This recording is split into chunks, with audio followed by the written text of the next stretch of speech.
안녕하세요. 반갑습니다. 여러분들 반갑습니다. 아빠김이 보겸이고요. 자, 오늘 왕고 형수님 또 오랜만에 일주일인가 2주일 만에 모시고 또 토크하도록 하겠습니다. 저희가 앞서서 서두에는 항상 말씀드리지만 지금 저희가 초창기다 보니까 3만원짜리 스타벅스 쿠폰을 보내드리고 있어요. 그래서 많은 사연들을 응모해 주시면 좋을 것 같고요. 초반이니까 금액들이 조금 세게 나가는 점 이런 부분들 참고해 주시면 좋을 것 같고 언제 또 가격 다운될지 모르니까 한국 사람들 참 스타벅스 좋아하잖아요. 그러니까 벌다방 벌써 몇 명 붙었어요. 이제 다운할 거야. 이제 슬슬 이제 사연들이 좀 오고 있는 것 같은데 오늘도 저번에 저희가 이제 그 해외와 관련돼 가지고 이제 집 사는 문제에 대해서 얘기를 한번 했었었는데 네. 이번에 또 긴급하게 사연이 들어온 게 있어요. 그래서 이제 그거까지 번외편으로 하나 추가로 좀 하면서 네. 진행하면 좋을 것 같고요. PD님 저번에 우리 사연 온 거 그거 주시면 제가 읽고 저희가 이제 고민 상담을 한번 해봐 드리는 번외편 진행해 보도록 하겠습니다. 자, 사연 한번 읽어보겠습니다. 안녕하세요. 저는 결혼한 지 15년 차 된 닉네임 땡땡맘입니다. 제가 배려해드렸어요. 2년 주기로 화병처럼 다가오는 전세 만기일이 되어 이거 쉽지 않죠. 네. 답답한 마음에 사연을 보냅니다. 남편과 의견이 맞지 않아 집 없이 떠도는 신세가 늘 화가 치밀어 오릅니다. 아이도 학교를 다니는데 집 없이 이사 다닐 때마다 정말 하하하 웃는 게 아닌 것 같아요. 슬픈 웃음. 허허허지. 자, 동네도 쪼만해서 전세 들어간 집에 계약할 때 보니 같은 학년은 아니지만 같은 학교 다니는 아이의 집이었어요. 오마이갓. 그 주인은 집이 두 채나 있어서 전세를 놓은 거더라고요. 약간 이게 발가벗겨진 느낌 너무 같은 짜증났을 것 느낌인데. 같아요. 이런 수모를 당하는데 집값이 내리면 더 내릴 거라며 2번만 전세로 있자. 2번만. 집값이 오르면 요새 누가 집을 사냐? 꼭대기에서 살라고? 하락장인데. 이런 상황이 계속 반복되다 보니 남편에 대한 불신, 불만만 늘어가고 있습니다. 전엔 더 아껴서 집 사야지 이런 희망이 있었지만 지금은 아껴서 뭐해? 라는 심정으로 너 어디 한번 그딴 식으로 해봐. 아이 학원 비기로 다 지출해버립니다. 어차피 집 안 사는 거. 흥미진진해요. 정말 이혼하고 싶을 정도로 스트레스입니다. 남편은 이미 50대에 접어들었습니다. 오메야. 어떡할 거야. 언제 집 사서 애는 언제 대학 보내고 노후는 언제부터 챙길 수 있는 건지 정말 답답함입니다. 함께 고민해 주세요. 이거 약간 일동 묵념하고 시작을 나 지금 한숨이 나오고 마음이 아픈데. 경건한 마음이 좀 이거 뭐라고 말해야 되지? 드는데 이게 이제 저번 편에서도 사실 한국에서 집 사는 부분에 대한 이제 얘기를 우리가 살짝 맛배기처럼 하긴 했는데 그때도 그런 얘기 했었잖아요. 한국인들이 같이 시작을 해도 예를 들어 악착같이 사는 뭐 조선족 분들이랑 중국인 분들은 진짜 안 쓰고 안 먹고 해서 집 벌써 사는데 한국인들은 10년 돼도 못 산다더라. 이걸 이제 대리기사 그 여자 기사님이 얘기를 해주셨었다고 말씀을 드렸었는데 여기는 그런 문제가 아닌 것 같아요. 그런 문제 아니야. 남편이 문제야. 아끼고 있어. 열심히 하고 있어. 있었어. 있었어. 돈도 심지어 있는데 살라고만 하면 남편이 낮으면 낮아서 왜 사냐, 오르면 올라서 왜 사냐. 이거 어떻게 해야 될까요? 옥수수를 털어야지 우선은. 진짜 얻어 터져야 돼. 평생 못 사 이런 사람들은.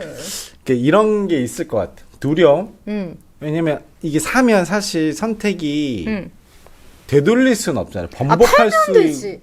그치. 그럴 수는 있는데 이제 뭐 이런저런 비용 생각하다 보니 겁이 나고 해서 자꾸 미루시는 것 같은데.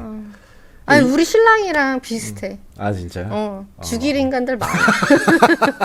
죽여도 그냥 죽이면 안 돼. 그냥. 능지처참이야? 갑자기 또 내가 그 집 사기 전에 또 스토리가 생각나. 생각나요? 지금 형수님 썰 한번 갑니까 그러면? 진짜 이거 지금 이 사람은 내가 봤을 때 아주 정중하게 사연이니까 이렇게 얘기한 거지. 아마 그치. 집에서도 엄청 싸우고 천불나지. 지금은 인간 취급 안 할걸? 진짜? 아마 그럴 거예요. 왜냐면은 이제는 학원비로 다 내보낸대잖아. 그치, 이제는 그럼 이제 막장이지, 내가 뭐. 너랑 음. 이렇게 모아가지고 어. 노후를 함께 알콩달콩 이렇게 살겠다라는 그치. 마음이 좀 없는 거야. 그치, 반은. 이제 식었지. 어. 사실상 내가 이제 이거 해봤자 뭐해. 막 그치, 모아도 막 집값은 사실 집값이 오를 때 5천 1억 막 이렇게 오른단 말이에요. 그쵸, 그쵸. 1,000만 원, 그치. 100만 원 10만 이렇게 20만 원 안 안 올라. 오르지. 나는 지금 막 개미같이 모아가지고 그래. 막 500만 원 만들고 1,000만 원 모으면 뭐 하냐고. 그치, 연봉이 막 1,000만 원, 5천만 원 이렇게 안 오르잖아요. 왜 사람들이 대출을 받아서 그치, 집을 하겠어요? 사는지. 그걸 따라갈 수가 없거든. 음. 그 자본주의 원리. 그쵸. 어쩔 수가 없어. 그쵸, 그쵸. 그냥 나는 사실 내가 이 집 얘기를 하면 딸말 진짜 많으실 울고 텐데. 싶지. 나도 이게 술수건 마음이 준비해야 아파. 돼. 마음이 아파. 그치, 이게. 왜냐면 나도 이 미국을 가기 전에 딱 사놓고 갔었어야 되는데 내가 딱 그 미국을 갈 시점이 어떤 시점이었냐.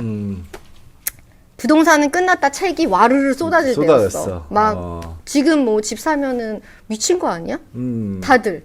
그때 그러니 올랐다고 고점이라고 생각해서 그랬던 아니요. 거죠? 아니에요? 집값 우리는 일본 따라간다. 아, 그때 버블이 내가 일주니까. 그러니까 2008년 리먼 브라더스 사태 그 미국에서 터지고 우리나라 2009년에 뭐 쓰나미처럼 왔을 때 그리고 이제 제가 결혼을 2011년인가에 했어요. 그쵸, 그쵸. 그때는 이미 미친 전세가. 그러니까 전세난이 일어났을 때라서 울면서 또 전셋집을 알아보던 시절이 있었단 말이에요. 근데 이제 그게 굉장히 오래 갔죠. 왜냐면 집값이 다시 폭등했을 때가 2016년 이제 한 중간이나 이때부터 부동산은 문재인 정부 때 좀 많이 올랐죠. 그때는 2017년이고 17년이고. 이미 부동산을 공부하고 했던 사람들은 2015년 말부터 오르는 걸 알았어요. 조금씩 올랐으니까. 근데 일반 사람들은 몰라. 그치. 모르고 그리고 나서 내가 2016년 하필 재수없게 2016년 초반에 갔단 말이에요. 그러니까 나는 흉 날아가고 나서 집값이 올랐기 때문에 같이 날랐네. 그렇지. 내 마음도 나르고 날르고, 내 멘탈도 나르고 비행기도 날르고. 죽고 싶었지. 근데 이제 그때마다 엄마가 전화해가지고 뭐 너는 오면은 뭐 텐트 치고 살아야 된다. 이제 진짜. 막 그랬던 시절이 있는데 그래도 왔어요. 왔는데 그때가 2018년 여름이었는데 나는 내 느낌에 지금 그래도 사야 될 것 같아. 왜냐면 그치. 이미 왔을 때는 집값이 이미 2배였어요. 4억 하던 집이 8억이 됐더라고. 근데도 왠지 지금 사야 될 것 같아. 이런 생각이 들어서 막 집을 알아보러 다녔어요. 미친 여자처럼. 혼자. 막, 왜냐면 남편이 딱 그랬거든요. 남들 다 관망하고 있고, 이제 집값 다 끝났다고 하고, 그치. 꼭대기 폭락한다는데, 왜 너는 쓸데없는 짓을 하느냐. 계속 그러더라고. 그리고 이제 내가 부동산을 가가지고 마음에 드는 집이 있어서 얘기를 하면, 그 다음날에 카톡이 계속 와요. 카톡. 부동산 폭락, 부동산은 망했다. 신랑이 그걸 계속 그거 보내는 보내는 거야. 거야. 이 멍청한 사람이, 우리 신랑이 그래도 나름 IT 쪽에 있는 사람인데, 그쵸. 이 빅데이터가 자기가 클릭하는 거 유튜버가 계속 뜨잖아요. 아, 얘가 이걸 좋아하는구나 해서. 그치. 그럼 부동산 폭락 눌렀어. 그럼 어떤 거겠어? 폭락 계속 재앙이 알려주지. 온다, 끝났다, 그거. 그치. 근데 계속 자기는 막 알려주지. 그거 보고 빠져드는 거야. 그리고 인연이 미친 짓을 하는구나. 이걸 보내줘야겠다 하고 어. 계속 보내고 나는 미친 사람처럼 계속 부동산을 다니고. 그러니 밤마다 어떻겠어요? 싸움이지 뭐. 죽이네 살리네 싸우고 하루에도 12번 이혼한다. 카톡을 왜 보내냐. 그러니까 나 너 때문에 부정 탔다. 남편은 정신 차려라. 잠깐 여기서 질문.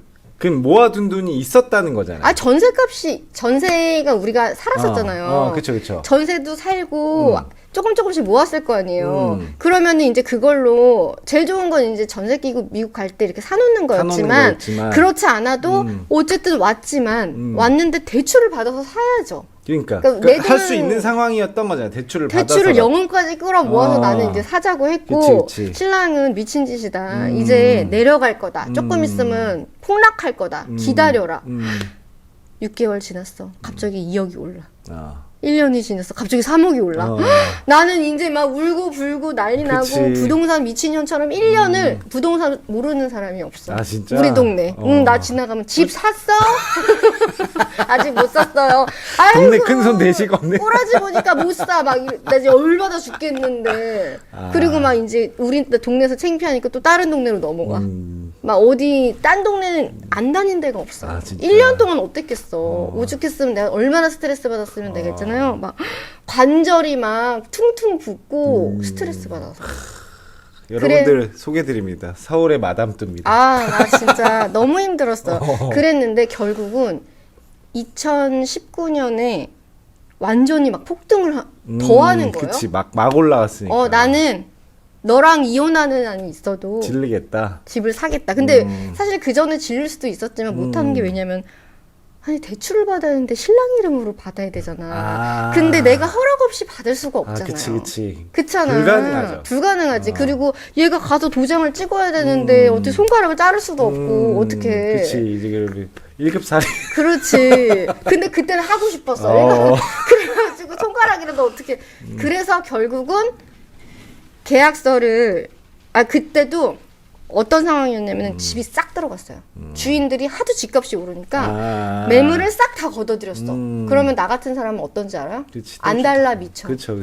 똥줄 타는 거예요. 그래서 울면서 내가 정말 쳐다도 보지 않았던 아파트가 있었어요. 막 부동산에서 저기 집 싸게 나왔어 하면은 아줌마가 사요. 이런 그랬었는데. 집. 근데 이제 그런 집이 2채가 남은 거예요. 나머지는 싹 들어갔어. 싹 동네 들어갔어. 다.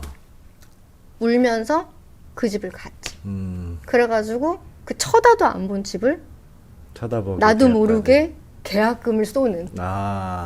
그리고 나서 그럼 그걸 형님은 알고 계셨어요? 계약금 쏠 그 때 계약금을 상황을? 쏘려고 하는 때 전화를 했을 때 뭐라고 했냐? 기다려. 다시 한번 생각해. calm down. 이 미친놈아. 야, 진짜 삐 처리해주지? 진짜 내가 그래가지고 내가 진짜 개성을 샤우팅을 한번 하고 끊고 그냥 쏴버렸죠. 계약서를. 그때 당시에 어쨌든 가계약금이었으니까 뭐 1,000만 원 우선 보냈어. 그래가지고 이제 진짜 계약서를 쓰는 가계약서 말고 이제 쓰러 가는데 신랑이 안 나왔어. 누가? 신랑이. 안 나오고 나만 우리 기분이 안 좋으신 거야? 나는 그때가 살 수 없다? 뭐 안 샀으면 자기 말 안 들었으니까 그러는지 모르겠지만 내가 얼마나 나도 이 사람의 마음을 알겠는 게 뭐냐면은 내가 산 집을요 딱 처음에 부동산에서 데려가잖아. 갔는데 세상에 나보다 새파랗게 어린 년이야. 새파랗게 어린 년이 아기를 들고 어서 오세요. 원래 전 집주인? 남편은 아주 잘생긴 젊은 놈. 그러니까 지금 고점에 파시는 거 아니야. 저점에 사서. 그러니까 그 그런 느낌일 거 사람은 아니야. 이 집을 5억에 샀대. 5억에 샀대. 근데 우리는 이제 2배로 던진 거지, 나를. 근데 그 현명한 또 그 남편이 왜 이렇게 잘생겨 보여? 그 남편 안 그래도 젊은데 너무 잘생겨 보이는 거야. 왜냐? 딱 그러더라고. 자기네는 어디로 가세요? 뭐 왜 이거 파세요? 뭐 물어볼 거 아니야. 그치. 이상한 집 팔까봐. 그랬더니 저는 여기 동네에 이제 그 학군지 뭐 쪽 있어요. 어디 아파트 뭐 땡땡 자이. 거기를 이미 사놨대. 사놨대. 그래서 이걸 팔고 가고 이게 만약에 안 팔리면 이거 전세로 빼면 됩니다. 안 깎아준다는 거지. 능력자네. 똑똑한 거지 머리가. 그치. 딜을 하는 거죠. 잘생긴 놈들이 요새는 능력도 좋은 거야. 그래가지고 내가 엄마 세상에 이 남자 너무 잘생겼다. 나랑 몇 살 차이 나지? 막 여자애는 왜 이렇게 복스럽게 생겼어? 나 근데 딱 그날 그걸 보고 뒤돌아 나오는데 눈물이 쪼르르 흐르면서 갑자기 집에 들어갔는데 우리 집은 왜 이렇게 이상해 보이며 신랑은 왜 이렇게 쭈꾸미처럼 보이는지 너무 짜증. 막 신랑이 이런 못난 놈 막 이렇게 보이는 거야. 그런데 어쨌든 그날도 싸우고 울면서 넌 뭐 했냐 막 이렇게 또 하고 이렇게 저렇게 해서 그 집을 계약을 2019년 말에 해서 2020년에 들어갔죠. 2020년 4월에 드디어 아직도 이제 서울 입성. 서울 입성을 했지. 입성만 하면 뭐해. 근데 이제 신났어. 막 올랐어. 내가 사고 나서도 3억이 더 오르는 거야. 미친 거지. 그치. 그때 진짜 많이 올랐죠. 그래서 내가 막 네 말 듣고 그때 안 샀어요. 이제 신랑은 지금 집에서 어떠냐. 쭈꾸미 그냥 쭈그러져 있어. 아 진짜? 내가 무슨 뭐 부동산에서 뭐가 나오면 너 나 때문에 서울에 산다. 이 촌놈이 막 이러면서 지금도 말하고는 있지만 요새 또 부동산이 하락하고 있잖아요. 그쵸. 그래서 좀 약간 이게 아닌데 속으로 이거 이러면 안 되는데 내가 산 가격이랑 비슷해지고 있네. 그런 약간 불안함이 엄습하지만 그래도 내가 4년 동안 살면서 어떤 느낌을 받았냐면은 안정감은 있어요. 그쵸. 확실히 내 집이라는 그 안정감 그리고 쓸고 닦고 하게 되고 뭔가 부동산에서 그러니까 뉴스에서 부동산이 어쩌고저쩌고 나와도 뭐 내려가면 그냥 사는 거지. 뭐 올라가면 좋네. 이렇게 되고 아무튼 막 그 전에 막 뉴스에서 오르락 내리락 해도 내 마음이 같이 오르락 내리락 했었잖아요. 그런 거는 좀 없어지는? 그치. 맞아. 그런 게 있어요. 나도 그래서 이 사람 마음을 너무 잘 알겠고 여자가 질려야 돼. 그치. 여자가 지르지 않으면 내가 봤을 때 이 남자 스타일은 말 그대로 내려가면 못 사고 그치. 올라가도 못 사. 왜냐면 이거 주식이랑 똑같아요. 맞아요. 어떻게 발목에서 사. 어느 정도 내가 무릎이라고 생각하고 어느 정도 뭐 허벅지라고 생각하면 그때 사야 돼요. 왜냐면은 지금 아이가 계속 이사를 다니는데 학교 한번 들어가면 전학 가는 거 힘들잖아요. 그래서 내가 볼 때는 지금 약간 하락하고 있는데 이건 내 개인적인 생각이에요. 이건 내 개인적인 생각이지만 지금 뭐 서울에 괜찮은 아파트들은 지금 오르고 있어요. 근데 또 그냥 그런 아파트들은 아직 그냥 보합세거든요. 그치. 그러니까 대선이 끝나거나 그 미국 대선이 끝나거나 하면 사실은 어떻게 될지는 모르나 지금 좀 부동산 공부를 하시고 조금 준비를 하다가 올해 말이나 내년쯤에는 그냥 내가 오르면 오르는 대로 내리면 내리는 대로 살 집. 아이가 몇 살인지는 모르겠지만 그치. 중학교 가고 고등학교 가도 거기에서 그래도 뭐 6년 7년은 초등학생이면 뭐 6, 7년은 살 수 있는 그런 집을 그냥 한 채 작은 거라도 하나 사놓는 게 어떤가. 그치. 이게 이제 저희가 투자 방송이 아니고 그렇죠. 투자를 독려하거나 장려하는 맞아요. 것은 아니고 이건 내 개인적인 생각이야. 내 경험담. 그치. 이거는 이제 이 분의 사연에 입각해서 저희가 생각을 해보는 건데 아직도 서울에 사시면서 그러니까 내 집 마련의 꿈을 못 이루시는 분들도 사실 많고 그게 이상한 게 아닐 거예요. 집값이 미친 거지. 그리고 그렇게 이제 나아가는 과정에서의 서로 부부들끼리 또 의기투합하고 그러면서 이제 뭐 살 수도 있는 거고 뭐 언젠가 못 사실 수도 있고 하는 거지만 확실한 건 아까 형수님이 말씀하셨던 것처럼 내 집 마련을 목표로 해서 둘이 똘똘 뭉쳐가지고 그거를 해냈을 때 관계가 좋아지는 것은 물론이고 안정감이 엄청 커지는 부분들이 사실 있죠.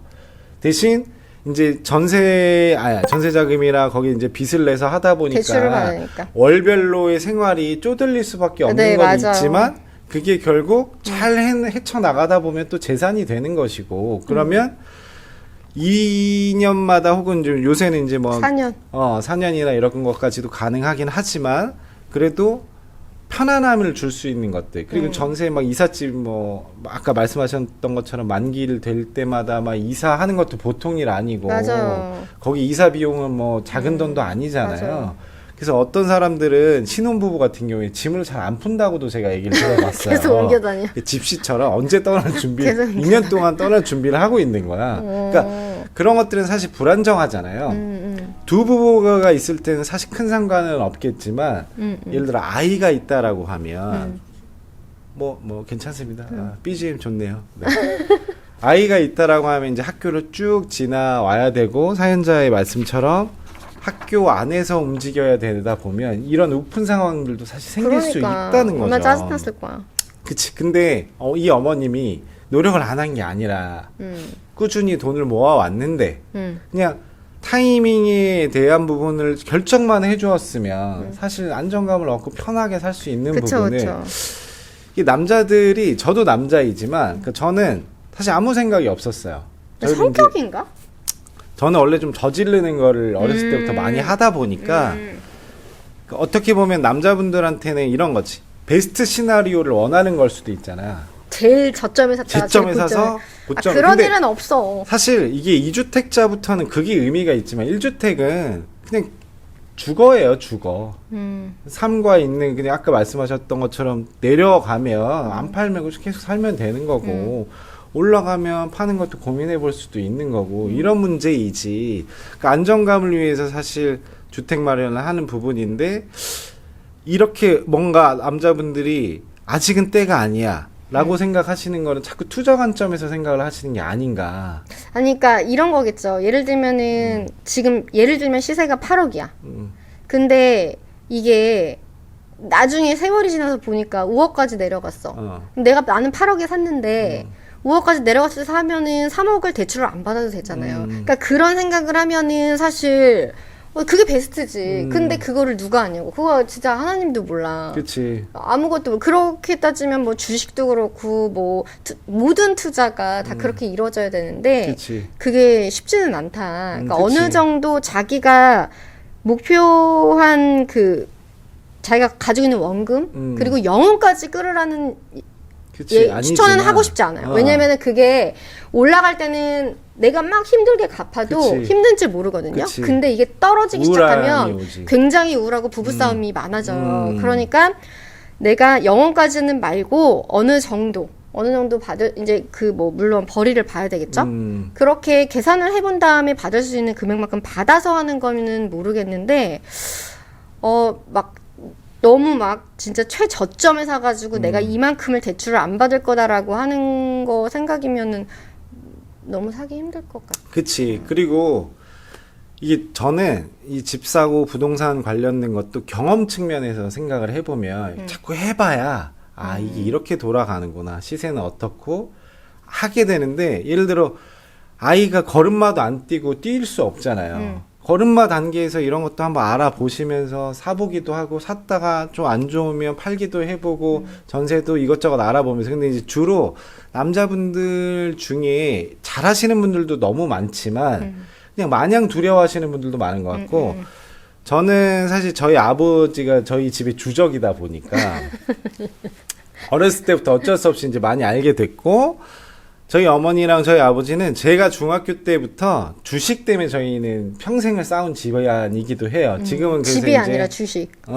집이 아니라. 왜냐면 아버지 세대 때는 사실 분양이나 이런 이슈가 많이 있었어서 분양되는 경우들이 많았어요. 그러니까 좀 시대적인 차이점이 있죠. 근데 저희 아버지는 이제 은행을 오래 다니셨었고 자기가 나름대로 지금은 불가능하겠지만 옛날에는 막 몰래 작전주하고 이랬었대요. 그쵸. 금융인들이 옛날에는 그런 것도 하시다 보니까 아버님이 허세도 되게 많으시고 자기가 전문가야. 자기가 생각할 때는 난 다 알아. 다 알아. 내가 신이야. 그래서 저희 그거 또 집도 있잖아요. 고점이 이제 다 왔다고 나한테 자꾸 팔으라는 거야. 지금? 근데 자기가 돈도 준 것도 없어. 땡전 한 푼 준 그거 것도 파셔서 없으면서 뭐 하게. 팔아서. 그래서 나는 그 흑심이 의심되는 거지. 파는 자금을 어떻게 나한테 또 뭘 떼어먹으려고 그러나? 애들이 있으니까 안 되지. 그럴 사람이에요. 그래서 주적입니다. 그러니까 애들이 있으니까 팔면 안 된다고. 그치. 안정적으로 살아야지. 근데도 이제 불구하고 자기가 금융업에 지금 종사한 지가 평생을 하셨는데도 불구하고 몰라요, 이거는. 이거 아버지 못 보게 해요. 아니, 보셔야 됩니다. 이게 저는 사실 아버님 얘기는 거의 한 귀로 듣고 흘러. 왜냐면 경제학과 출신이에요. 서강대 경제학과 출신입니다. 근데 그리고 금융업에 오래 종사하셨어요. 근데 그분들도 몰라. 근데 그러니까요. 자꾸 원래 경제학자들이 더 가난해. 그거 몰라요? 지금 막 유튜브에 나오는 사람들 중에 진짜 성공한 사람들도 있겠지. 근데 많은 경제학자들이 그렇다고 막 다 부자로 사는 건 아니에요. 그치. 그거는 또 다른 거야. 뭐 운명 같은 맞아. 것도 있고 돈복이 있으신 분도 있고 이게 이제 이론상으로만 다 맞아야 해결될 수. 왜냐면 사람이 욕망이 담긴 문제이기 때문에 이게 예측이 안 된다고 하잖아요.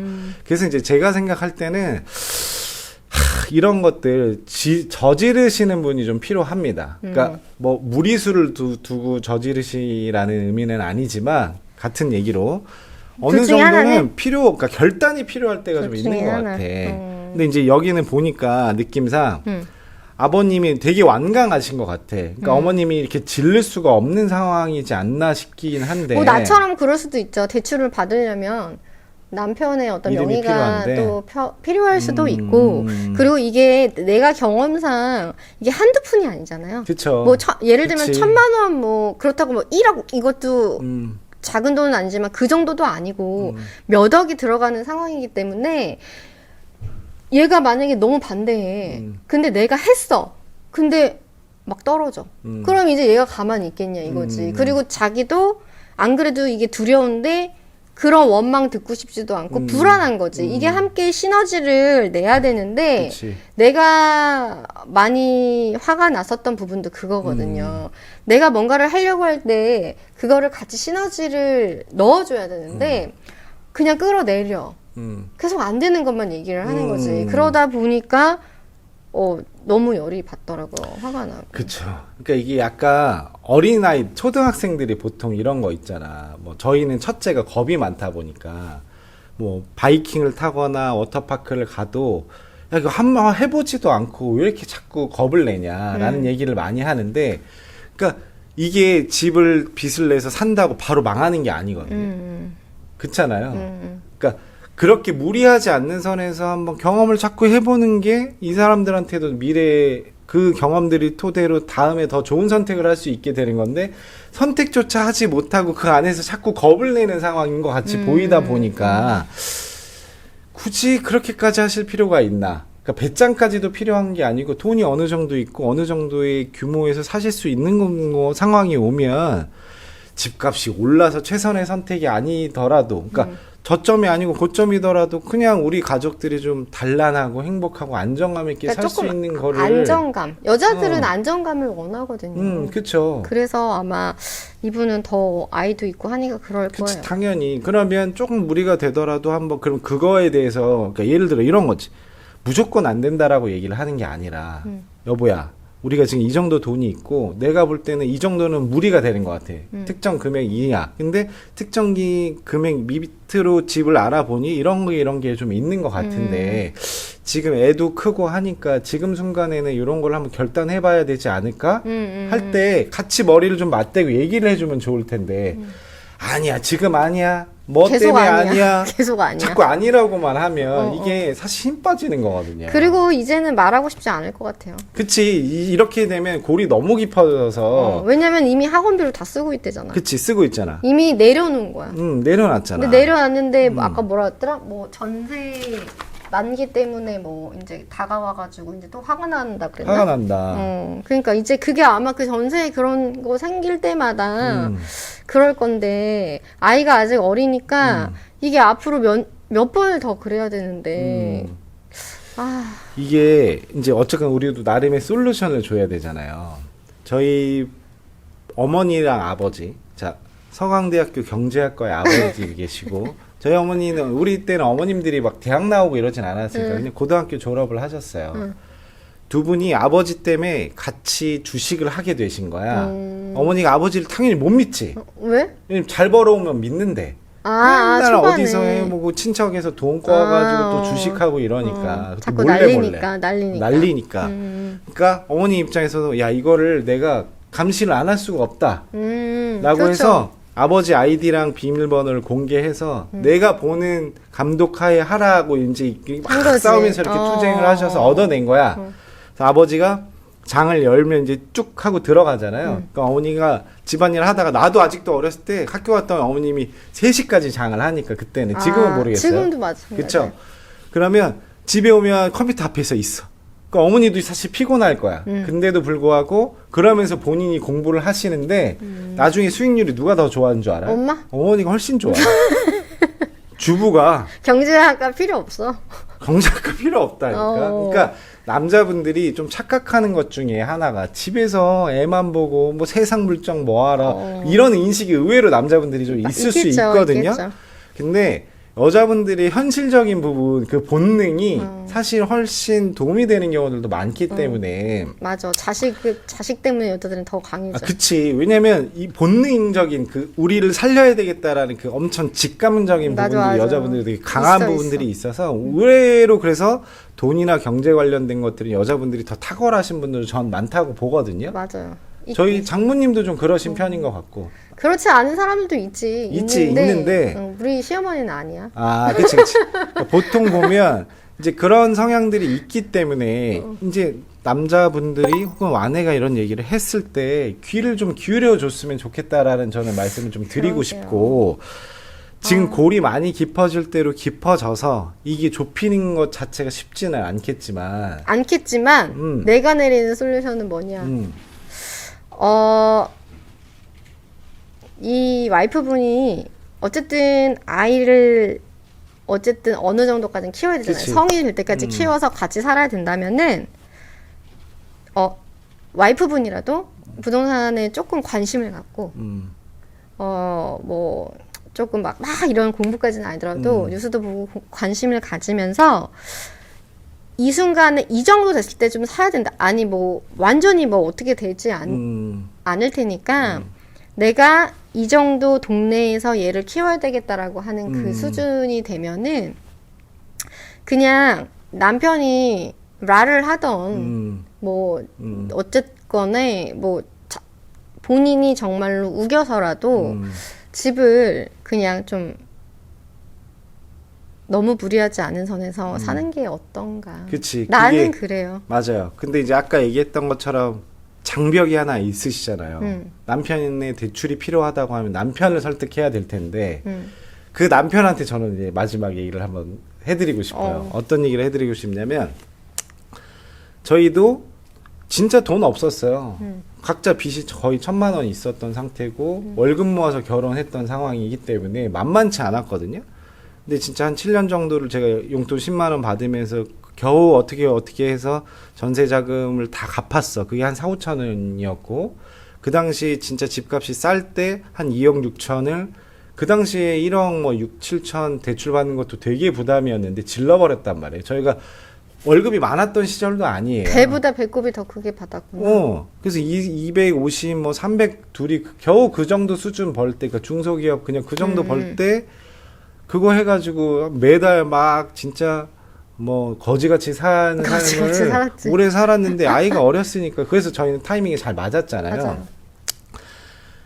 제가 이제 뭐 유튜브에도 말씀드리긴 하지만 저는 아내를 이제 떠내 보낸 지가 한 3년 정도가 됐는데 지금 와서도 유일하게 잘하는 게 그때 집 산 거예요. 왜 그러냐면 아이들이 어떤 큰 심경의 변화가 생기잖아요. 그리고 가정적인 변화가 좀 생기고 거기에서 오는 불안함들이 계속 생겨요. 왜냐면 엄마를 어린 나이에 잃었기 때문에. 맞아요. 쉽진 않았는데 그때 그 집이 만약에 없었고 내가 이 상황에서 전세로 자꾸 이사를 다녀야 됐다? 라고 생각하면 만약에 이게 세상 일이 사실 저희 와이프 되게 건강한 사람이에요. 맞아요. 형수님도 아시지만 되게 건강하고 진짜 안 아팠어. 저는 1년에 한 번 감기라도 걸렸던 사람이면 진짜 안 아팠던 사람인데 사람 일 어떻게 될지 모르거든요. 근데 그때 안정감을 줄 수 있는 뭔가가 있으면 그 와중에도 힘이 생기는 게 있어요. 그쵸. 제가 지금 버틸 수 있는 유일한 힘 중에 하나는 그 터전이 있다는 거예요. 맞아. 변동되지 않는. 서울에 집이 있다는. 그러니까 자부심 이런 게 아니라 그래도 야 그때 그거 없었어 봐. 매년 2년마다 애들 학교랑 확 지금 챙기는 것도 더 힘들지. 살기가 쉽지 않았을 이게 거예요. 여기 이분처럼 전세 날짜 다가와봐 계속 불안하고 그리고 이게 물가 상승률이라는 게 있기 때문에 전세값도 그냥 가만히 있는 게 아니야. 그럼요. 이게 뭐 전세값이 내리고 있습니다. 오르고 있습니다. 그거 하지만 그게 순간순간인 거지. 어쨌든 인플레이션 오고 하는데 오를 수밖에 없다고요. 그치. 그게 뭐 돈의 가치가 떨어지진 지금 않잖아. 그치. 그러면은 그때마다 옮긴다고 생각해봐. 다만 1,000만 원, 2,000만 원이라도 올려달라고 주인들이 당연히 하지. 그러면 이제 막 불안하고 내가 이렇게 살아야 되나 아마 엄청 힘들었을 거야. 힘들 거예요. 그러니까 가족이 없어. 그리고 두 부부만 있어. 이러면 또 좀 얘기가 달라질 수 있지만 아이가 있잖아요. 아기가 없을 때는 상관없지. 그리고 어떤 상황이 펼쳐질지 사실 인생은 진짜 앞날을 모릅니다. 제가 고등학교 동창들이랑 요새 무슨 얘기를 하냐면 술자리를 오랜만에 만나잖아요. 그러면 서로의 그날 하고 싶은 거를 다 해줘.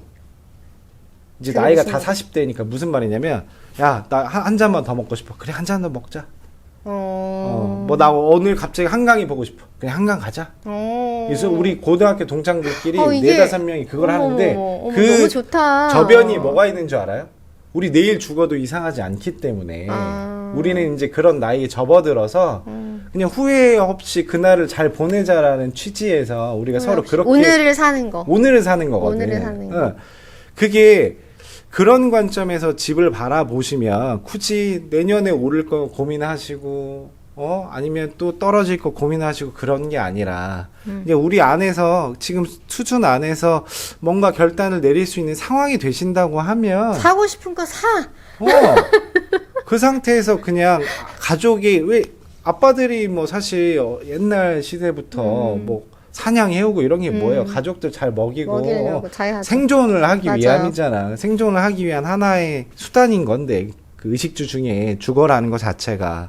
그래서 아버님도 꼭 어머님이 이 얘기를 해주셨으면 좋겠어요. 그러니까 투자보다 우리 자식들이랑 같이 아내와 그냥 같이 머물 수 있는 터전을 결정하는 게 인생에서는 진짜 큰 의미가 있다.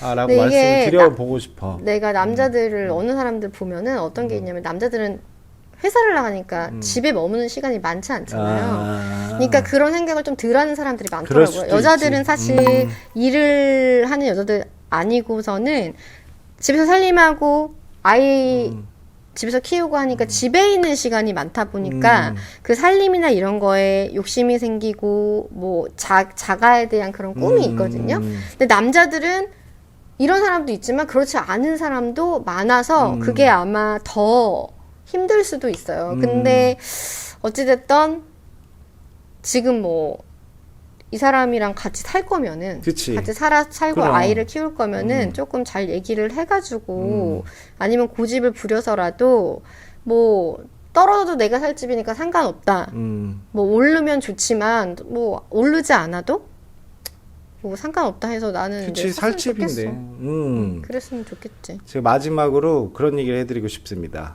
저희 애들이 저희 집 되게 작잖아요. 작은데 뭐 가끔 휴가 갔다 올 때도 있지. 호캉스 저희 이제 수영을 좋아하니까 호캉스 갔다 와서 집에 와서 하는 말이 있어. 집이 제일 편하다. 내 집이 제일 어, 최고다. 맞아. 아이들한테 그거 되게 크거든요. 아버님 이거 꼭 명심하셨으면 좋겠습니다. 맞아. 내 집이 최고다. 나도 우리 지금 아이 이름을 말하면 있는데 우리 아들도 그래요. 우리한테 딱 어디 갔다가 오면 신나게 놀고 와서는 현관 딱 들어오면 아 집이 제일 편해 이러면서 그래, 들어가더라고. 그거거든. 별거 아니에요.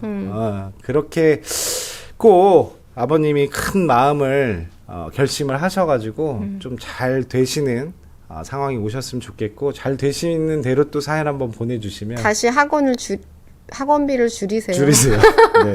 학원비를 희망을 아직은 줄이시고 예. 뭐 예를 들면은 좀 더 모아가지고 그치. 내년이나 한번 기회를 좀 보세요. 음. 내가 볼 때는 아무리 부동산이 끝났다고 하고 뭐라고 해도 항상 틈새가 있습니다. 아직은 그래도 우리나라에서 10년은 가지 않을까 싶으니까 좀 적당한 걸로 샀으면 좋겠습니다. PD님도 하나 사셔야죠. 집이요? 네, 집이요. 지금 우리 집 얘기하고 있잖아요. 이게 막연해 보이지만 확 의기투합해서 모으다 보면 그 지점이 올 때가 누구나 와요. 표정 왜 그래? 누구나 오니까 그런 부분들을 집 사야지. 표정 왜 그래? 할 수 있습니다. 누구나 다 할 수 있다고 저는 생각합니다. 알려줄게요. 나도 잘 못하지만. 알겠습니다. 그러면 하여튼 오늘의 솔루션 이렇게 네. 마무리를 하고 하여튼 맘님 스벅 보내줘. 스벅 보내드릴게요. 진짜 너무 속상해하지 마시고 커피로 해장하시고 스트레스 좀 푸셨으면 좋겠습니다. 커피숍 가서 곰곰이 생각해 보세요. 내가 뭐 이런 거를 내려놔야 되나 내려놓지 말고 그치. 사실 포기하는 순간 그때가 더 위험한 겁니다. 포기하면 안 돼요. 알겠습니다. 힘내십시오. 네, 화이팅. 빠생. 빠생.